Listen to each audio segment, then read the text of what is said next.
예수 그리스도 이름으로 하나님 말씀 증거하겠습니다. 지금 같이 은혜 나누실 말씀 사도행전 15장 1절에서 21절까지 말씀이 되겠습니다. 사도행전 15장 1절에서 21절까지 말씀이 되겠습니다. 15장 1절부터 21절 저와 같이 교독하시겠습니다. 제가 먼저 읽겠습니다. 어떤 사람들이 유대로부터 내려와서 형제들을 가르치되 너희가 모세의 법대로 할 일을 받지 아니하면 능히 구원을 얻지 못하리라 하니 바울과 바나바와 저희 사이에 적지 아니한 분과 다름이 일어납니다. 형제들이 이 문제에 대하여 바울과 바나바와 그 중에 몇 사람을 예루살렘에 있는 사도와 형제들에게 보내고 갔다. 저희가 교회에 전송을 받고 베니게와 사마리아로 다녀가며 이방인들이 주께 돌아온 일을 말하여 형제들을 다 크게 기쁘게 하더라. 예루살렘에 이르러 교회와 사도와 장로들에게 이름을 열하고 하나님이 자기들과 함께 계시어 가시고 이름을 말하니 바리새파 중에 믿는 어떤 사람들이 일어나 말하되 이방인에게 할례를 주고 모세의 율법을 지키라 명하는 것이 마땅하다 하니라. 사도와 장로들이 이 이름을 많은 변론이 있은 후에 베드로가 일어나 말하되 형제들아 너희도 알거니와 하나님이 이방인들로 내 입에서 복음의 말씀을 들어 믿게 하시려고 오래전부터 너희 가운데서 나를 택하시고 또 나를 하신 하나님이 내 입과 같이 저희에게로 성령을 주어 증거하시고 믿음으로 저희 마음을 깨끗이 하사 저희나 우리나 분간치 아니하셨느니라. 그런데 지금 너희가 찾아야 하나님을 신뢰하여 우리 조상과 우리도 이미 내놓던 법을 제자에게 되면 우리가 저희와 동일하게 주 예수의 은혜로 구원받는 줄을 믿노라 하니라. 오늘 우리가 가만히 있어 하나와 바울이 같은 인생으로 말미암아 이방인 중에서 하신 것과 작사하고 것을 들으니 말을 마침에 야고보가 대답하여 가로되 형제들아 내 말을 들으라. 하나님이 처음으로 이방인 중에서 자기 이름을 위하여 백성을 취하시고 저희를 공부하신 것을 시온이 원하셨으니 선지자들의 말씀이 합하도다 기록된 바 이후에 내가 돌아와서 하나님의 모든 장막을 다시 지으며 또 폐악한 것을 다시 지어일으키니 이는 그 남은 사람들과 내 이름으로 일컬음을 받는 모든 이방인들로 주를 찾게 하려 함이라 하셨으니 즉 예로부터 이것을 알게 하시는 주의 말씀이 한바와 같으니라. 그러므로 내 의견에는 이방인 중에서 하나님께로 돌아오는 자들을 괴롭게 말고 다만 세상의 더러운 것과 은혜와 공명을 준 것과 이를 멀리하라고 견지하는 것이 가하니 읽겠습니다. 이는 예로부터 각 성에서 모세를 전하는 자가 있어 안식을 받아 회당에서 그 글을 읽으리라 하더라.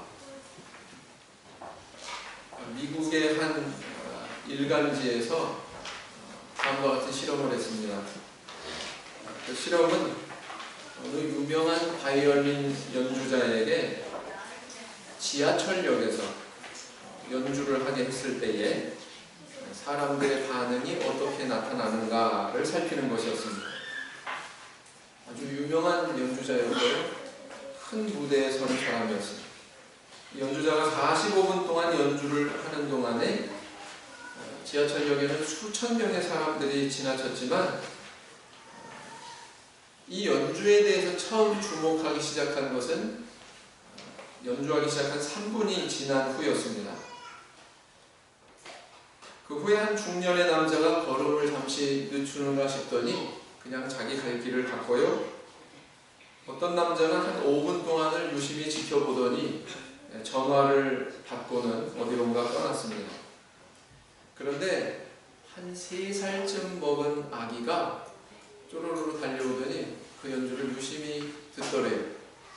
한참을 듣고 있는데 부모인 듯한 사람이 와가지고 엄마가 와서 이 아이를 안고 가더랍니다. 그런데 안고 가는 동안에도 이 아이는 계속 이 연주에 대해서 관심을 두고 고개를 돌려서 계속 그 연주자를 쳐다보더라는 거죠.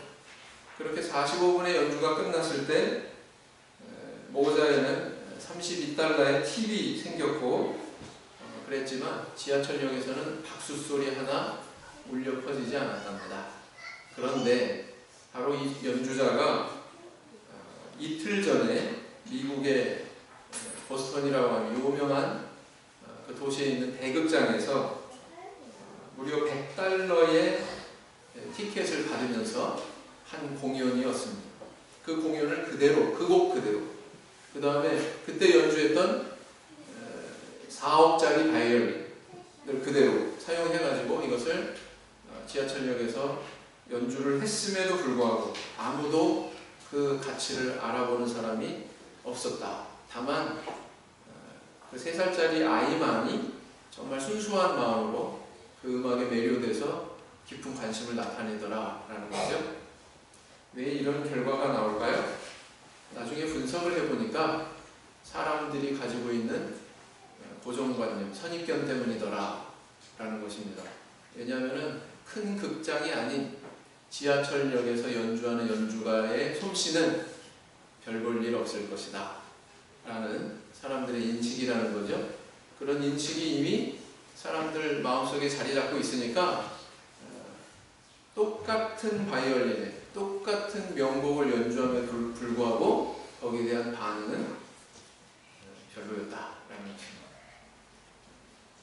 사람은 예외 없이 자기가 속한 사회의 어떤 고유한 문화권 속에 살고 있습니다. 어떤 문화권 속에 살고 있다는 것은 불가피하게 예외 없이 어떤 일종의 고정관념을 안고 살아간다는 것을 의미해요. 우리는 숟가락으로 밥 먹지 않습니까? 말레이시아 가면 카장 우타마 교회가 있는 인도인 교회거든요. 거기 갔더니 밥을 줘요. 숟가락은 안 줘요. 뭘로 먹었어요? 손가락으로 먹었어요. 쪽쪽 빨아가면서.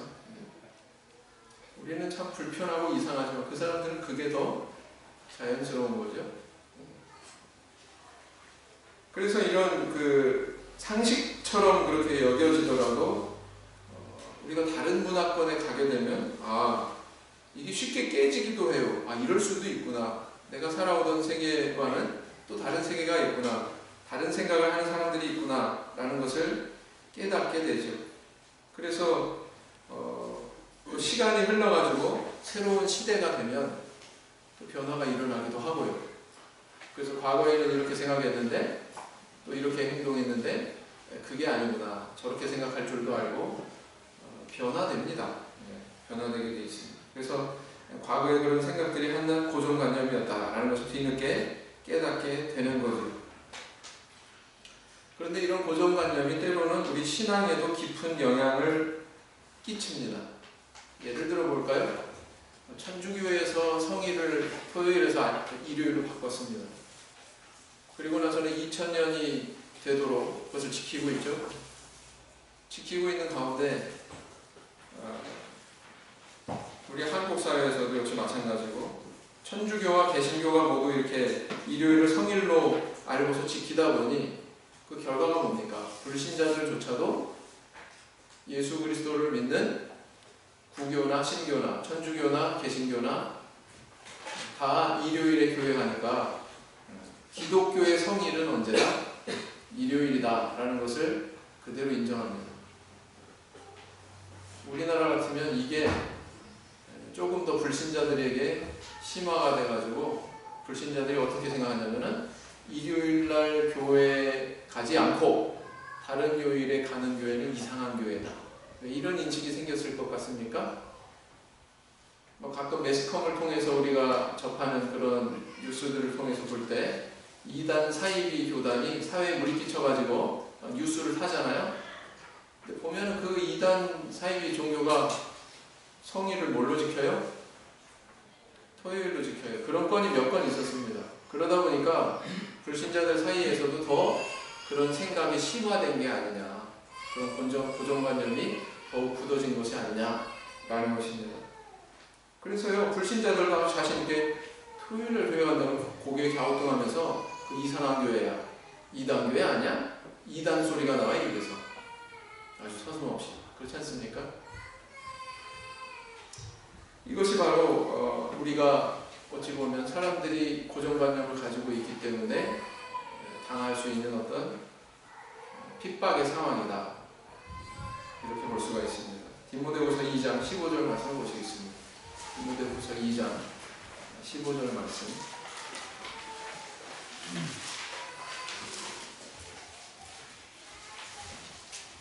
디모데후서 2장 15절 말씀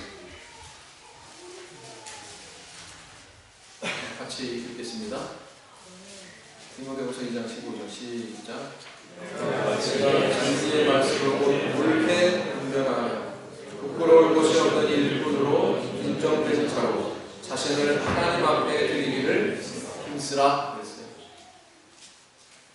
자, 우리가 이렇게 초대교회가 성령의 역사가 강하게 나타나는 그런 아주 이상적인 교회로만 생각을 합니다. 그래서 아무 문제도 없고 승승장구하고 했던 그런 교회가 아니냐, 이렇게만 우리가 생각하기가 쉬운데 사실 실상을 보면 그렇지 않다는 거죠. 이 시대에도 우리 참예수 교회가 이렇게 어떤 시대의 고정관념, 사회 형성이 된 그런 문화, 이런 것들 때문에 핍박받고 사실 이렇게 압박당하는 그런 상황에 있는 것처럼 역시 사도교회도 그런 여러 문제들이 있었다는 것입니다. 뭔가 정확하게 판단을 하고 선택을 해야 되는 그런 문제들이 있었습니다.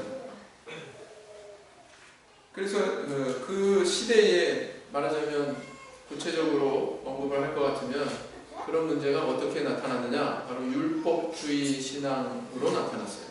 그 시대에는. 오늘날 이 시대에는 더 다른 모습으로 나타났지만 그 시대에는 이 율법주의 사상이 교회 안에서 이게 어떻게 이해가 돼야 되지,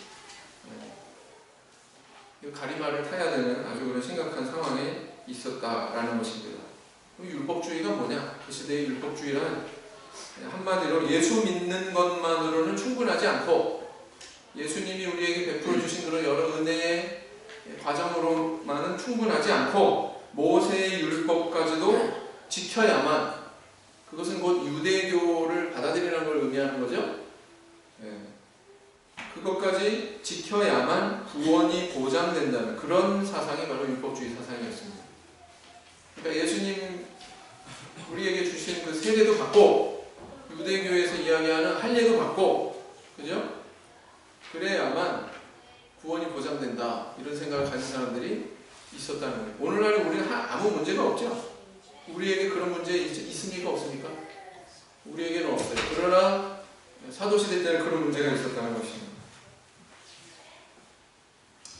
그래서 오늘날에도 어찌 보면 물과 성령으로 거듭난 성도들이지만 우리가 또 하나님께서 특별히 이렇게 선별하신 그런 백성들이 이룬 교회지만 그럴지라도 진리를 때로는 바르게 분별하고 판단하지 않으면 안 되는, 그렇게 안 하면 또 다른 새로운 우상에 빠질 수 있는, 사상적인 우상에 빠질 수 있는 그런 위험성도 있다는 것입니다.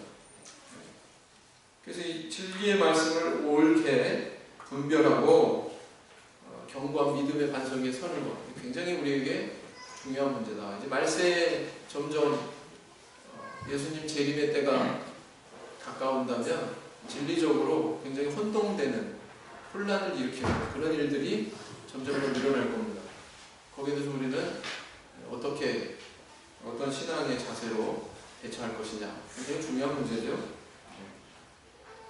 그래서 오늘은 이 제1차 예루살렘 총회에서 있었던 이 교리 논쟁 이 사건을 한번 같이 살펴보고 우리가 이 문제를 어떻게 처리했는지, 그렇다면 오늘날 어떻게 우리가 그런 문제 봉착했을 때 처리해야 되는지, 어떤 믿음의 태도로 나아가야 되는지, 여기에 대해서 함께 생각하고 은혜를 나눠보고자 합니다.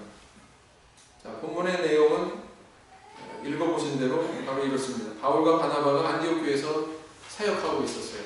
많은 이방인 신도들이 교회에 들어와서 하나님을 믿고 예수 그리스도를 믿고 아주 평화로운 그런 신앙생활을 하고 있었죠. 근데 유대로부터 온 어떤 사람들이 이 안디옥에 내려왔습니다. 15장 1절에 보시면 어떤 사람들이 유대로부터 내려와서 이렇게 기록하고 있죠. 이 사람들이 어떤 사람일까? 5절에서는 또 바리새파 중에 믿는 어떤 사람들이 조금 더 구체적으로 설명하고 있죠. 이 사람들은 바리새파 출신일 가능성이 높다. 앞에서 1절에서 언급한 사람도 바리새파는 어떤 사람이냐, 여기서 우리가 이해를 해야 되겠죠. 이 사람들이 내려와서 이방인의 구원에 대해서 아주 심각한 논쟁을 벌입니다. 당신들 이방인들이 구원을 얻으려면 예수 믿는 것 외에도 할례를 받고 유대인으로 귀화해야만 된다. 이렇게 주장하기 시작한 거죠. 이 주장은 그동안 만족스럽게 은혜롭게 신앙생활을 해오던 이 안디옥 교회에 큰 소란이 일어나게 만들었습니다. 이렇게 시끄러워진 교회에서는 어떻게 조치합니까? 바울과 바나바를 선택해가지고 그들을 예루살렘 총회에 파견합니다. 그리고는 이 문제를 제출하죠. 여기에 대해서 어떻게 판단해야 됩니까? 그럼 이 문제를 제출했더니 예루살렘 총회에서는 회의를 개최하게 되고 여러 사람들의 여러 의견을 다 들은 후에 결론을 내리게 되는 것이 바로 오늘 본문의 내용입니다. 오늘 본문의 내용은 보시다시피 뚜렷한 하나님의 기적의 사건이나 성령의 계시나 이런 것들이 나타나진 않습니다. 교회가 또 문제가 발생했고 그 문제에 대해서 이렇게 처리했다라고 하는 것이 주된 내용이죠. 그러나 여기 굉장히 중요한 신앙의 어떤 정신을 우리에게 시사하고 있습니다. 우리가 어떤 사안은 기도를 통해서 하나님의 어떤 특별한 은혜를 구해가지고 해결할 수 있는 그런 사안이 있고요. 또 오늘 본문에서처럼 우리가 어떤 성숙하고 성장한 지혜와 분별력을 동원해가지고 뭔가 결정을 내리고 합의를 보고 그래서 그것을 시행하고 하는 이런 식으로 문제를 해결해야 되는 경우도 있습니다. 이것은 보다 더 성숙한 자의 몫이죠. 여러분, 뭔가 판단하고 분별한다라는 것은 성숙한 사람이 할 수 있는 겁니다. 어린아이는 그거 할 수가 없죠. 그래서 우리 여기서 알 수 있는 것은 뭐냐면 예루살렘 교회가 그만큼 성장하고 성숙했구나. 이렇게 중요한 사안에 대해서 교회에 여러 지도자들이 모여서 같이 의논하고 거기서 합일된 하나의 안을 도출해낸다. 이것은 교회가 그만큼 성장하고 성숙한 모습을 보여주고 있다라는 것입니다. 그것은 곧 오늘날 우리에게 뭘 의미하느냐? 교회는 이렇게 발전해야 된다. 이렇게 성숙하고 성장하는 모습이 있어야 된다. 올바른 진리에 대해서 분별하고 판단할 수 있는 그런 능력을 구비해야 된다라는 것을 우리에게 가르쳐주고 있습니다. 이걸 이끌어서 영성 이렇게 얘기하죠. 영적인 것을, 신령한 것을 분별하고 판단할 수 있는 능력, 그 능력이 자라야 됩니다. 우리 개인이 자라야 되고요, 교회도 자라야 됩니다. 우리 개인이 자라야 우리 가정이 평안할 수 있고요, 교회가 그런 판단의 능력이 자라야 교회가 평안할 수 있습니다. 그래서 우리 교회는 어떻게 이렇게 진리를 바르게 분별하고 판단할 수 있는 능력을 구비할 수 있을까요? 그것을 갖추기 위해서는 첫 번째, 순리에 맞는 절차와 과정을 따라야 된다라는 것입니다. 순리에 맞는 절차와 과정을 따라야 된다. 1절 말씀으로 다시 돌아가시면요, 어떤 사람들이 유대로부터 내려와서 형제들을 가르치되 너희가 모세의 법대로 할 일을 받지 않으면 능히 구원을 얻지 못하리라 하니. 굉장히 심각한 문제죠. 폭탄 같은 선언이죠. 이 어떤 사람들이라고 표현한 이 사람들에 대해서 성경은 그렇게 자세하게 밝히고 있지는 않습니다. 그저 5절에 바리새파 중에 어떤 믿는 사람들. 여러분, 바리새파는 유대교의 한 분파죠. 유대교의 한 분파인 바리새파에 속해 있던 사람이 예수 믿는 신앙을 받아들이고 기독교로 개종한 그런 사람이었던 것 같아요. 그런데 겉으로는 기독교로 개종했는데 뭐가 개종이 안 되냐면 머리가 개종이 안 됐어요. 머리가, 사고가. 그래서 유대교에서 가졌던 신앙 그대로 가지고 있고요. 유대교에서 가지고 있던 사고방식 그대로 가지고 있고요. 유대교에서 주장한 그런 신앙의 본질에 대해서 그대로 포기 안 하고 소유하고 있던 사람들이 바로 이 사람들이었다라는 것을 알 수가 있습니다. 그래서 어떻게 행동했느냐, 이 사람들이. 24절 한번 보세요. 24절.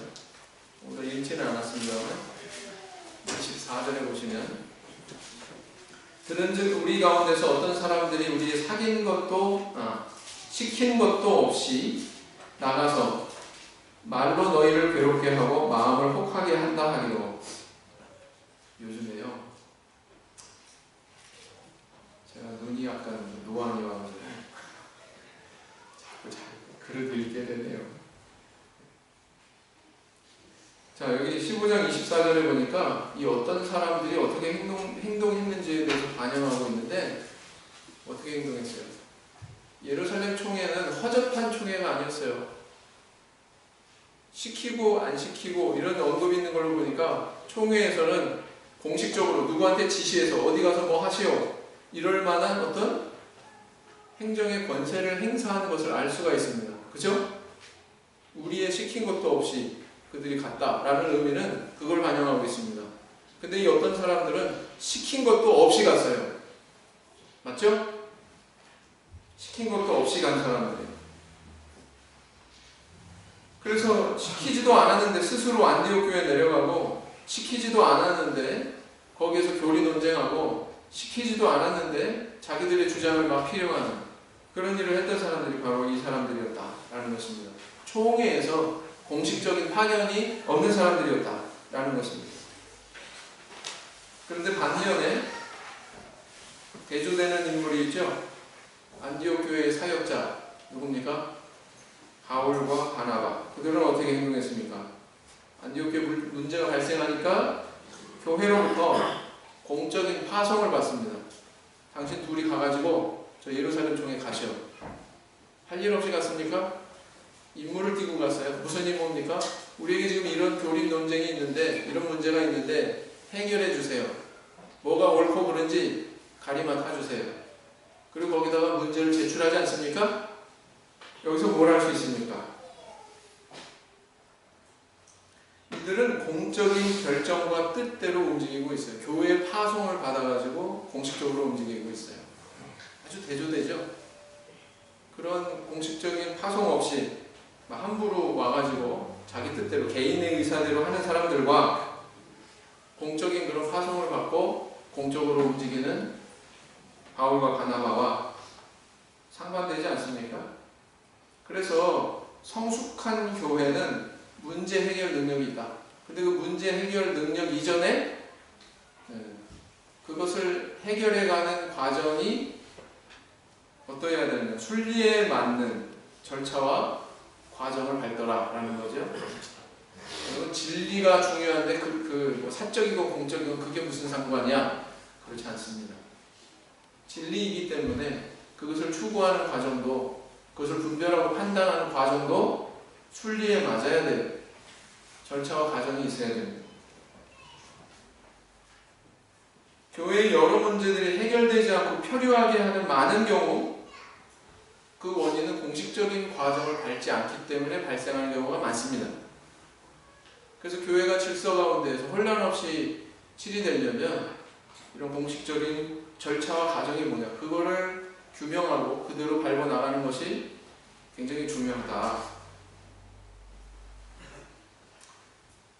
회의를 거치지 않고 일부 사람의 의견으로 추진되거나, 교회 내 책임기관의 어떤 통보도 없이 개인 의사로 추진이 되거나, 이미 회의에서는 결정이 됐어요. 근데 그것은 무시하고 과정에서 개인 의사로 바꾸어 버리거나, 공문을 통해서 전달된 어떤 그런 공적인 선포보다, 광고보다 사적으로 뭐 인간관계나 아니면 여기저기서 뭐 카드라 통신이라고 그러죠. 그런 걸 통해서 입수된 것을 더 믿거나, 이렇게 되면 교회는 혼란에 빠지게 된다라는 거죠.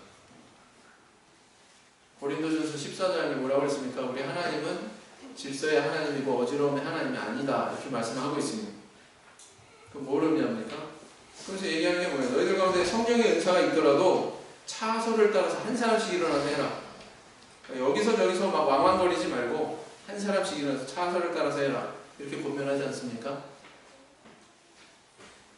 왜냐하면 어지러움의 하나님이 아니기 때문에 그 근거를 이렇게 얘기하고 있어요. 우리가 만약에 진리를 추구하고 진리에 속해 있고 진리를 지키기를 원한다면 공식적인 절차와 과정을 밟는 것이 그렇기 때문에 중요한 것이다. 우리에게 어떤 개인의 의사가 다 있어요. 개인의 욕망이 있고 욕구가 있고 자기 뜻대로 되고 싶은 그런 욕구들이 있습니다. 그러나 여러 사람들의 그런 욕구와 욕망들이 다 이렇게 어우러져서 이게 조화를 이루기 쉽지 않아요. 그걸 조화를 이루기 하기 위해서 우리에게 법이라는 것이 주어지지 않습니까? 그죠? 이런 얘기가 있어요. 주차할 곳을 찾아서 시청 주변을 몇 바퀴 돌던 한 크리스찬 남자가 주차 금지 구역에 결국은 주차를 시키면서 딱지 뗄까봐 불안하잖아요. 그러니까 네모에다가 이렇게 썼어요. 그리고는 앞유리에다 붙였습니다. 그 내용인즉 경찰관 귀하 나는 이 주변을 20바퀴나 돌았으나 결국 주차할 곳을 찾지 못했지요. 저는 오늘 중요한 약속이 있는데 그 약속을 지키지 못하면 밥줄이 끊긴답니다.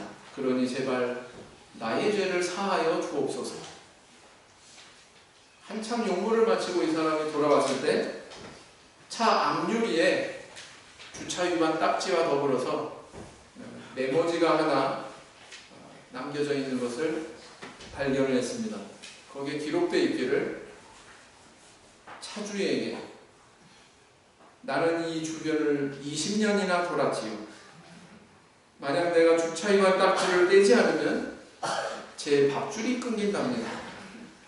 그러니 제발 나를 시험에 들게 하지 마십시오. 그래서 법이라는 것이 이 세상에 이렇게 여러 이해관계가 얽힌 복잡한 그런 관계, 혼란에 빠질 수 있는 가능성을 사전에 차단하고 옳은 길을, 질서가 잡힌 길을 열어주는 그런 중요한 기능을 한다는 것입니다. 그래서 교회가 어떤 일을 만나건 적법한 절차와 과정을 밟으면 대부분 다 풀어져요. 다 거의 해결됩니다. 그래서 그런 것들을 분별하고 밟아 나갈 수 있는 그런 교회, 그런 교회가 좋은 교회다라는 것입니다. 로마서 12장 3절 말씀을 보시겠습니다.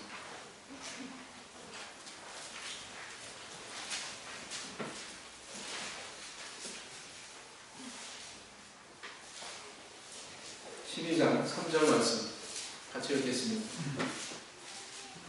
12장 3절 같이 읽겠습니다. 시작. 내게 주신 은혜로 말미암아 너희는 각 사람에게 말하노니 마땅히 생각할 그 이상의 생각을 품지 말고 오직 하나님께서 그 사람에게 나눠주신 믿음의 분량대로 지혜롭게 생각하라. 자, 두 번째 지침은 뭐예요? 성령께서 나타내신 뜻을 분별해야 됩니다. 쉽게 얘기하면 하나님의 뜻이 어디냐? 현실 속에서 나타나진 하나님의 뜻이 어디 있느냐, 거기에 대해서 분별이 있어야 된다라는 것입니다. 사도행 15장 4절로 다시 돌아가시겠습니다. 본문 말씀 4절을 보시면 예루살렘에 이르러 교회와 사도와 장로들에게 영접을 받고 하나님이 자기들과 함께 계셔 행하신 모든 일을 말하며 그랬어요. 예루살렘에 갔어요? 누가요? 바울과 바나바가. 거기에 누가 있었습니까? 사도와 장로들이 있었어요. 그들의 영접을 받았습니다. 그리고는 그들과 대화를 했는데 대화의 내용이 뭐였냐면 일종의 보고죠. 그들에게 뭘 얘기했냐면 자기들과 함께 계셔서 행하신 모든 일, 하나님께서 나타내신 모든 일, 그것을 얘기했다는 거예요. 아 말이죠, 우리 안디옥 교회에 하나님께서 이렇게 역사하셔가지고 이런 일이 있습니다. 이런 하나님의 기적의 은사도 있었고요, 이렇게 하나님께서 역사하셨습니다. 뭐 이런 이야기들을 아마 했을 거예요. 이미 안디옥 교회 이방인 성도들은 할 일을 받지 않아도, 유대교로 개종하지 않아도, 율법의 의무 조항을 지키지 않아도 성령의 역사를 이미 체험했습니다. 그죠? 그 체험의 역사를 보고하고 있는 거예요. 그래서 예루살렘 회의가 열렸을 때 여러 사람의 변론이 오가는 과정에서도 또 한 번 언급을 하고 있죠. 12절을 보세요. 12절. 베드로가 지금 11절까지 언급을 했습니다. 그 다음에 12절. 온 무리가 가만히 있어 바나바와 바울이 하나님이 자기들로 말미암아 이방인 중에서 행하신 표적과 기사 보하는 것을 듣더니 그랬죠.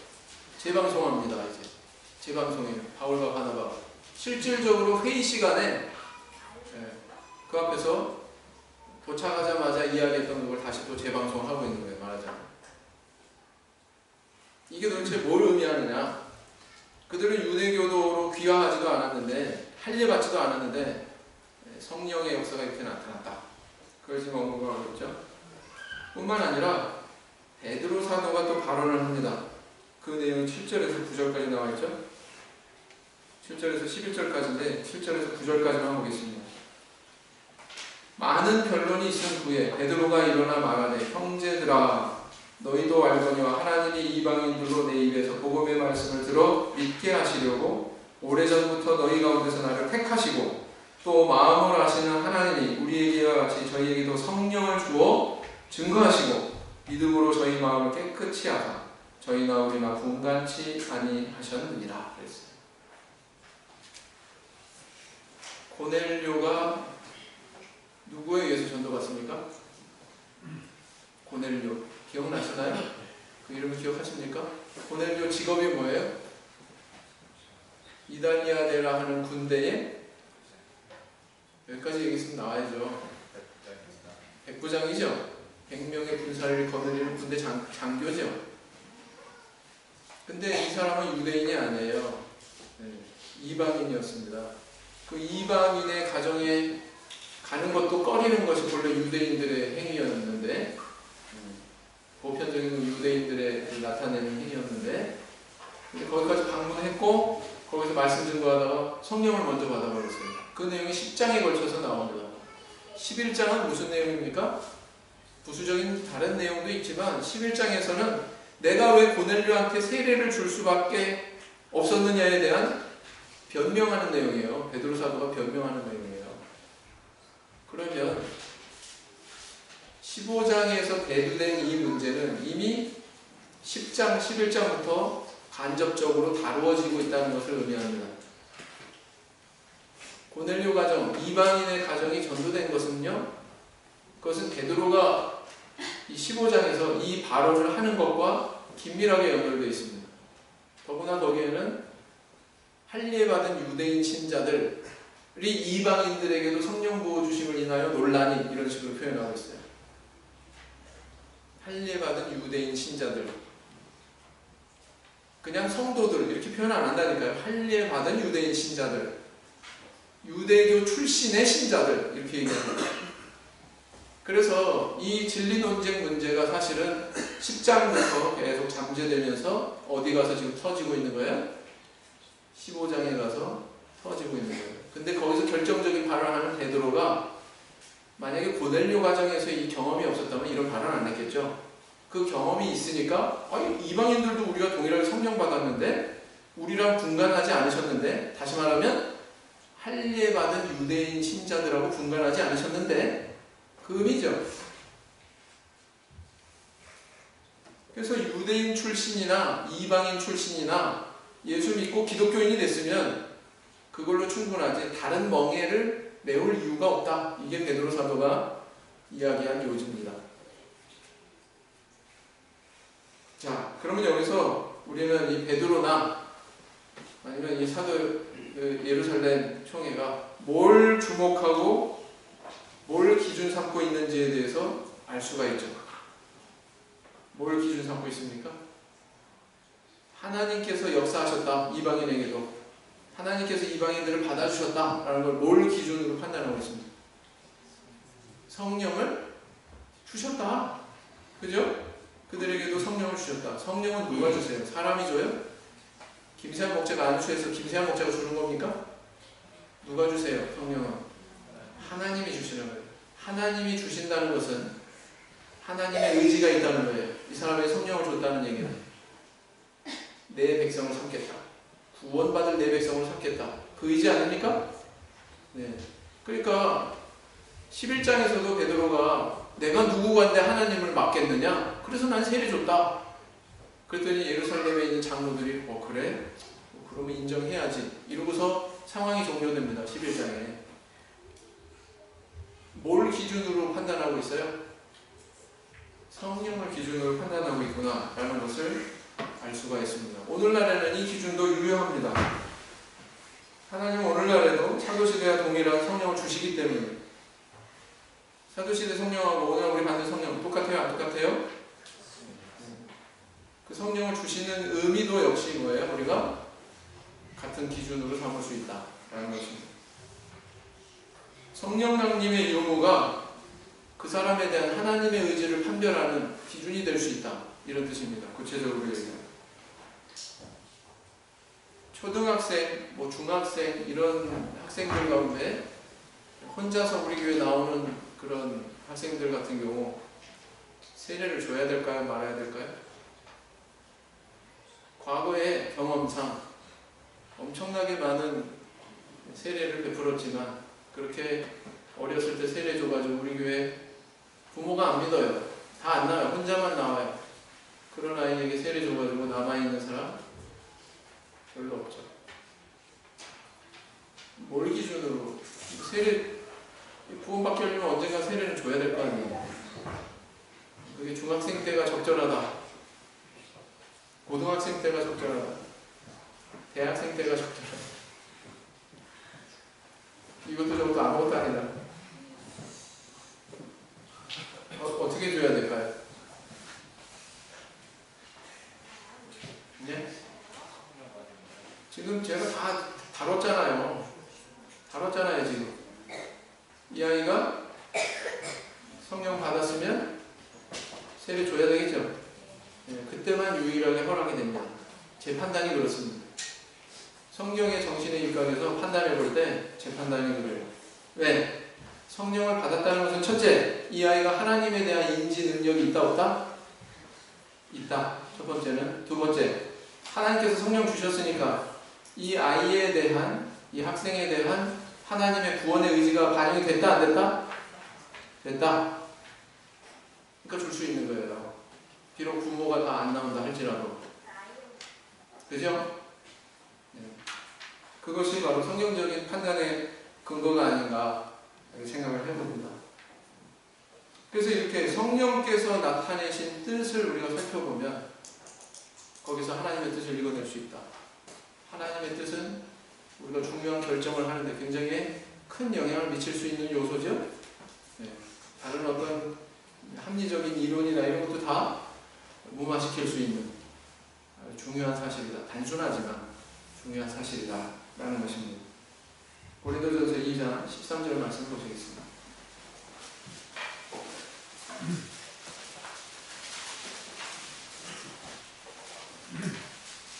고린도전서 2장 13절 말씀 같이 읽겠습니다. 고린도전서 2장 13절 시작. 우리가 이것을 알아보나 사람의 지 가르친 말로 아니하고 오직 성령이 가르치시는 것으로 하니 신령한 일은 신령한 것으로 분별을 하느니라. 자, 그다음 세 번째 지침은 뭘까요? 그것은 바로 하나님 말씀을 기준으로 삼아야 된다. 하나님 말씀에 대해서 살펴봐야 된다라는 것입니다. 15장 5절을 보시면, 다시 사도행전 15장 5절을 보시면 바리새파 중에 믿는 어떤 사람들이 일어나 말하되 이방인에게 할례 주고 모세의 율법을 지키라 명하는 것이 마땅하다 하니라. 참 이런 거 보면 사람이 가지고 있는 어떤 선입견이나 고정관념을 벗어난다는 것이 참 어려운 일이다 라는 것을 알 수가 있어요. 자기가 과거에 몸담았던 유대교의 바리새파의 가르침, 그것에 영향을 받은 그대로 이들은 이야기를 하고 있죠. 할례 받아야 된다.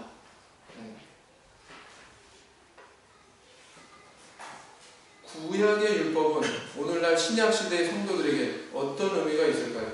예수님이 이 땅에 오셔가지고 십자가를 지시고 승천하신 후에 과거에 준수하던 그 율법은 어떤 의미가 있는 것입니다. 이렇게 이해할 수 있을 것 같아요. 어떤 관점에서는 폐해졌고 어떤 관점에서는 완성됐다. 이렇게 표현할 수 있습니다. 성경에서는 구체적으로 이제 그거 그림자다 이렇게 얘기하죠. 그림자의 반대말이 뭐예요? 실체죠. 그러니까 구약은 그림자고 신약은 실체다. 이런 관계로 이해의 어떤 기준을 제시하고 있습니다.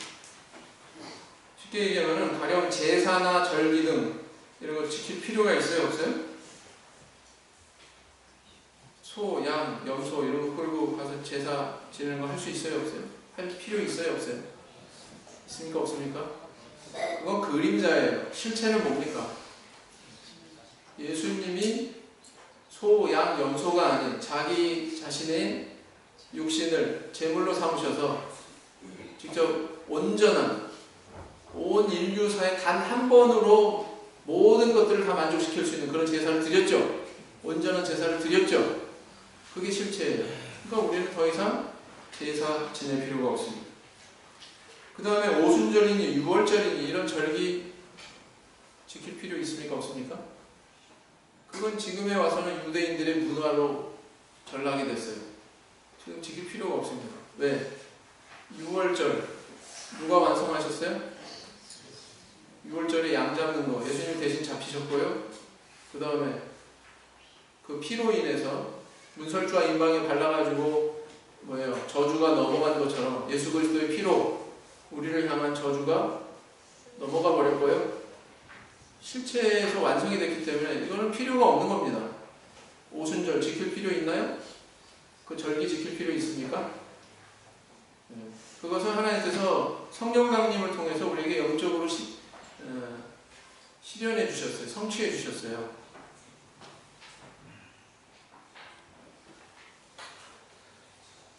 그래서 비유하자면 구약의 율법은 설계도와 같고 신약의 구원은 완성된 건물과 같다. 또 이렇게 말씀드릴 수 있겠습니다. 그래서 설계도는요, 어떤 관점에서는 폐해졌고요, 다른 관점에서는 완성된 겁니다. 설계도대로 건물을 완공했어요. 그러니까 이 설계도는 더 이상 필요 없다. 이것도 맞는 얘기죠? 맞아요? 틀려요?